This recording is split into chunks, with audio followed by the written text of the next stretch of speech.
Hi everyone, welcome back. It's Josh from the Dragons in the Hills, again for our next in the series of talks brought to you by the local community in the Ring of Gullion in the beautiful South Armagh. Joining us today, we have Ring of Gullion ambassador and all-round star, Anne Ward. Anne recently created and ran a very successful nature immersion course, and more incredibly, did so through Zoom, adapting to the pandemic and the needs of the people during lockdown. Anne herself has been an incredible aid and support for our project to date, and we had a joint event planned, which was going to be a crossover between our love of surveying for enigmatic reptiles and Anne's knowledge on the benefits of slowing down, deepening your breathing, and taking a moment to notice what surrounds you. This obviously had to be postponed due to enforced restrictions, but we're really looking forward to getting this back on the cards and getting out together with you in the new year. Now, running on these themes, without further ado, I'd love to provide a huge thank you and a very warm welcome to Anne, who's going to be talking to her about her nature journey. Over to you, Anne.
Hi, it's Anne here from Exhale, and I'm delighted to be here, invited by Josh to tell my story. So I hope you enjoy it. It's a journey guided by nature and heritage.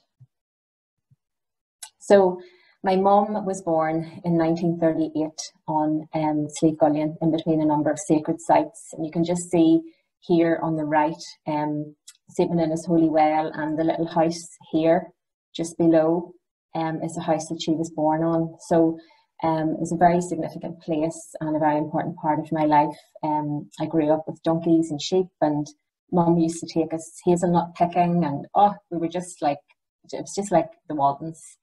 So we had such an amazing time and such great memories of being there. This is me and my friend Ruth, who we were a week apart. My birthday was the 28th of August and hers the 21st. And so here we are in the long grass of Slieve Gullion, in the field just below the Holy Well that you would have seen in the previous picture. And I always remember, no matter what age I was, before I was driving, when I was quite young, whenever I would come down that hill down from Newry down into Mike, it's called Lonigan's Hill, and you would just see the mountain straight in front of you, just the full length of it. And it just always reminded me of a big blanket of security. And I've always and continue to feel that way. And it really does give a real deep sense of comfort, of belonging and knowing.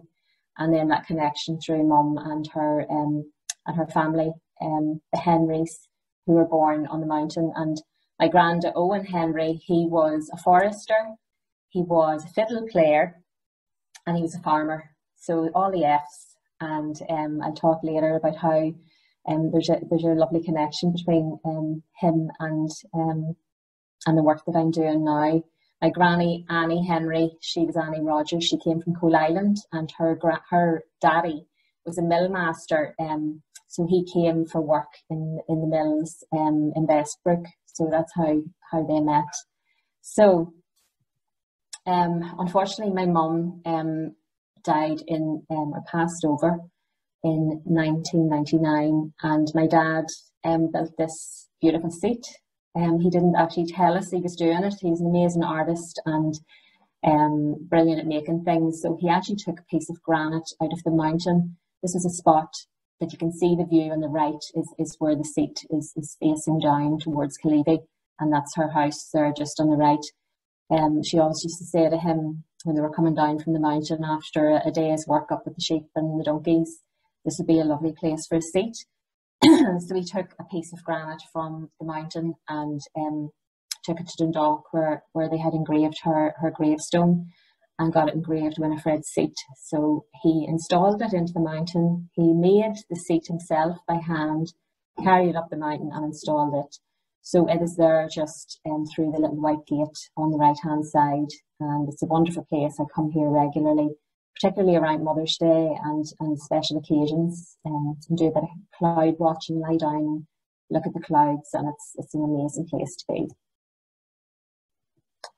So this is the little pathway leading towards the gate, and beyond that gate then is Mum's seat, and then up to the right is up to the Holy Well dedicated to Menina.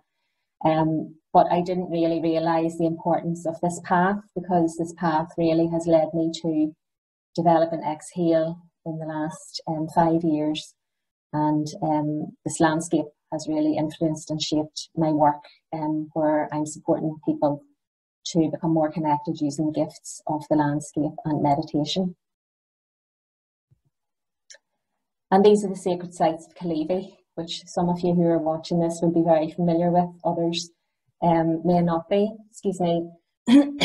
So Menina, who was christened by St. Patrick, founded this church at the foot of Slieve Gullion way back in 450. So it's a very sacred and significant site. And what you see in front of you here is actually the West Church, and that is facing up to the well.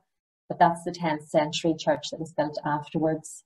Menina died in 518, so it would have been a little wooden structure when she came. But she dedicated her life to the sick and poor, and it's no mistake that she chose this site. She came from Faughart with her 8 nuns in 450, and she dedicated then this place. But it's no mistake that there was a pre-Christian well on the mountain, which was then dedicated to her. And you can just see this amazing view that I took on a crystal blue sky day, and you can just see Kalivi, you can see the Mourne Mountains, and over to the right you can't see in this picture, but the Cooley Mountains. And these amazing landscapes, including the Ring of Gullion, are all from that ancient and volcanic activity that happened 60 million years ago. So it's a very, very special place, and has had such a big influence on me and my connection to nature, my connection to the landscape, and how that has really influenced my my journey through nature. And this is a picture of from inside the cairn on top of Slieve Gullion.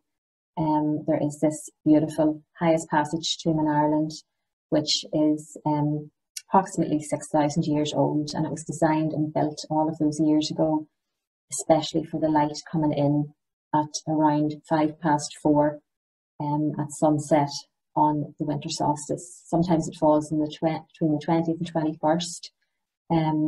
This year is the 21st. So it's a very sacred spiritual place, and I have to say that, you know, the work that I'm doing is deep spiritual sacred work, and I feel very blessed to live somewhere that has these amazing sacred sites. And so on to my next part of my nature journey. I read about forest bathing, Shin-yin-yoku in Japanese, a couple of years ago, and I was fascinated at how the Japanese had found stress prevention intervention to support people who were highly stressed in their world. And through their research, they found that there was significant health benefits from being in a forest environment, from boosting immunity, mood, energy, creativity. And so a nature immersion of 2 hours can support building immunity for up to 10 days. So I then embarked on my journey to become a Shin-yin-yoku practitioner. And now I'm a registered certified practitioner with the Forest Therapy Institute as a forest bathing guide and a forest therapy practitioner. And I only really made the link recently that my granda was a forester. I always knew that, but I only really, made that link, and it just really is an affirmation of how I've been guided to this exact moment of my life, and just again feel very blessed by that. Another part of my nature journey has been, I call it from the soles of my feet to the soil, to my soul, and back to the soil, because now I work on a beautiful programme with the Soil Association, who support organic certification of farm food products, clothing and cosmetics. And I'm working on the charity end, which is on a programme called Food for Life Get-togethers, which is about reconnecting people to where food comes from, and about supporting people to access good, healthy, sustainable, local and seasonal food. And I've included this picture of my little nephew Senan, and he's here picking my first strawberry that I grew. So I grew up in a family where Granda was always planting spuds. The rhubarb in my garden came from Slieve Gullion, and on the left here, gooseberries. I had a beautiful crop of gooseberries this year. I've got a raised bed made, inspired by my work with the Soil Association and influenced by that, and such a joy it brings through the senses to watch, touch, see, taste, smell, all of the amazing things connected to growing your own food, which I think is the real way forward, which is great.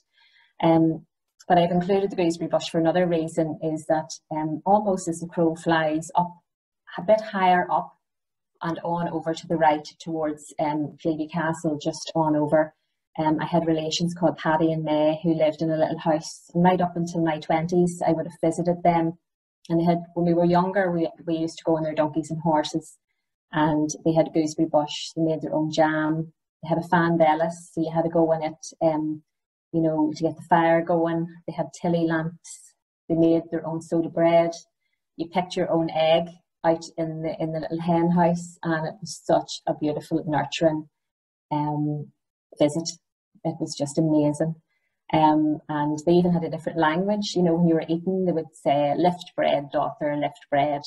So it was just lovely. And so it makes me very happy to see gooseberries and to taste gooseberries, because they trigger that beautiful memory of all those years ago. And these are my apples, my pride and joy this year, because there was such an amazing crop from the really, really strong sunshine of our spring and then our wet summer. Those two factors really contributed to an amazing crop of apples, and it was beautiful to be able to give them to neighbours, having my little neighbours next door coming in and picking them, and such a nurturing experience as well. And during lockdown, I was inspired when I was in the forest, actually doing my own nature immersion, to create an online nature immersion course to support people. And nature really does give us a great sense of comfort and safety, because it's in our DNA. We originated in nature about 7 million years ago. So we spend about 98% of our time outside, whereas now we spend most of our days inside in cars and buildings with artificial light, smells, heat. So this nature connection course, really, the outcomes of the research project really supported people to give people coping skills, but also opened up amazing creativity in people. A lady hadn't painted in 20 years. You know, a lady made 3 quilts who hadn't, you know, done any sewing for ages. And you'll see in the little film that accompanies this that evolved out of, you know, the group of people who I piloted this programme with. And I used the National Trust Nature Connection Pathways to help people go a little bit deeper. And it was incredible how when people deepen their connection to nature, that they deepen their compassion for it, they realise their place in it. And this is a picture of me in the shadow in the leaves in Slieve Gullion, and that for me was just like a real light bulb moment of, you know, my place in nature, that sense of belonging and knowing, you know, the importance of ourselves in nature, and that lovely link between nature connection and preservation and conservation work, and that amazing project that Josh has brought to this part of the world, that this type of work is really going to support a better world. So yes, that was really successful programme. And I just wanted to share one of the senses, and a beautiful quote from my favourite beautiful spiritual poet and writer, John O'Donoghue. "The eye, when it opens, is like the dawn breaking in the night. When you really look deeply at something, it becomes part of you." And, you know, I felt this so much, and this beautiful landscape of the Ring of Gullion, in particular, Slieve Gullion, you know, I really do feel that it is part of my heart and soul. And anybody that knows me, my every other word is Slieve Gullion or Ring of Gullion. And I included this. I spoke, if any of you heard the radio interview on BBC Radio Ulster with Anne-Marie McAleese, I took this image in lockdown, early lockdown, and as you deepen your connection to nature, you find meaning and symbolism. And this were the little lambs just at the foot of Caleedy Castle estate, and they're so beautiful. I grew up with lambs. We always had a lamb back at the house who might have been rejected by its mum, and they're just so beautiful and innocent. And, you know, I just felt that this picture was just really symbolic of our vulnerability at this time, particularly in the early lockdown. You know, we were being told we couldn't go out, and so the fence symbolised this, but also, you know, the hope that lambs give, and that they are new life, and that we will recover from this. And, you know, that is something that nature always gives us. If you're open to it, nature will help to support you and give you what you need exactly at the right time. So I'm going to finish on this slide, and this was at the winter solstice a few years ago, when it was a really, really, really bright, clear sky, and you can see the amazing light here coming in during the solstice. And unfortunately, due to COVID, after much deliberation with people who were able to advise me, normally I go with my heart, and I would have gone on, but in terms of risk and safety and the comfort and safety of visitors and guests, I have decided to have my winter solstice event online. So you'll hear more about that, but I just wanted to say that we are literally weeks away of this new light, this new hope of renewal, and this pandemic will end, and I hope that nature will bring you the comfort and safety that has brought me and the people that I am supporting. So I hope that you enjoy all of the sessions that Josh records, and thank you so much. Take care.